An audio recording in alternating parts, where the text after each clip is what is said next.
All right, what is going on there, guys? So, hey, look, I'm going to go ahead and show you a real cool thing again. I built this last semester, but then we just streamlined it for you because some people use Excel, so then we're just going to give you this so you can do it. Again, this is for you to project your grades, what you're going to need in order to pass, and everything moving forward. So the first thing I want to show you is you're going to go up to File once you click this. Okay, click that. We're going to go to Save As. And once you click Save As, that's going to allow you to save a copy for yourself in Excel, right? Very much like make a copy in Google Sheets, okay? But this is what it will look like here. So what I need you to do is, what you'll notice is there's a bunch of colors here. I went ahead and formatted it for you. Obviously, anytime you see red is bad, green is good. But let's go with this. In this section here, put your schedule for second semester, right? So if you have English 3, go ahead and put it. It'd be nice if I could spell, of course. Let's see if you have psych, if you have PE, and so forth. You just put in your stuff, okay? English 3. So let's go with this. For our first semester, let's say we got an 85. Awesome, cool. What this next column shows you is that you need, in order to pass both semesters, you need at least a 55% in this one, semester 2, in order to do that, right? Pretty cool. So let's say then I come over here to my Cycle 4 grade, and let's say I got a 90. Hey, good job.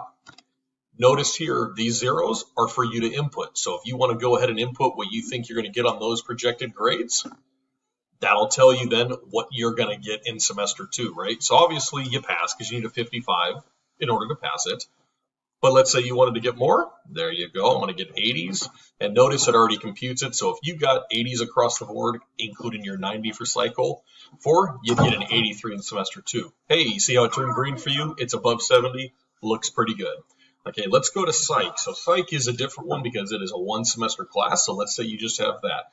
We don't need to put anything in here because it's not going to apply, because this whole formula here is only for if you have 2 semesters worth of classes. So we'll just skip that right now and go straight here. So let's say in Cycle 4, you got a 65, okay? Okay, not the best.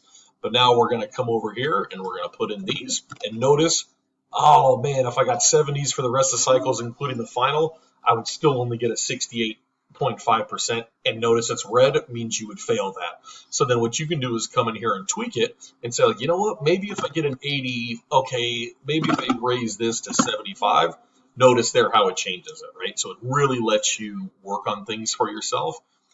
You can also go ahead and do things like this. So then it's going to show you like you were really close there. So then what happens if I come here? I'm at a 70 then, 75, 75, 75. Awesome. I did really good in that one, okay? What's another class you could take here? Let's say U.S. history here. And again, it'd be really wonderful if I could spell. There we go.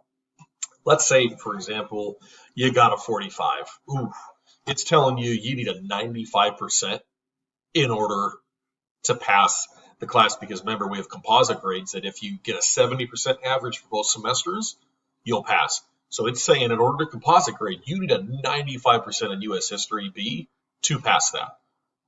Look, is it possible? Of course it is. Is it probable? No.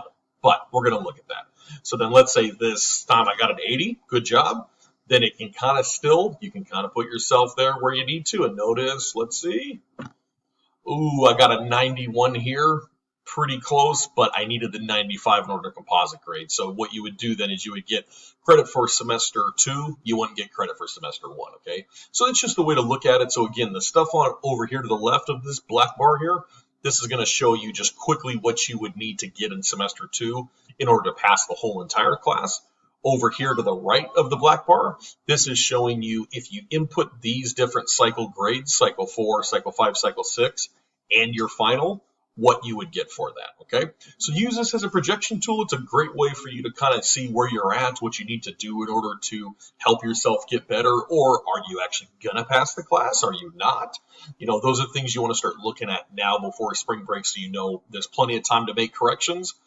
So let's say down here, if you had a 30 here in this one, and you knocked out 90s across the board, hey, good job. So see how you came back from the 30? That's really good.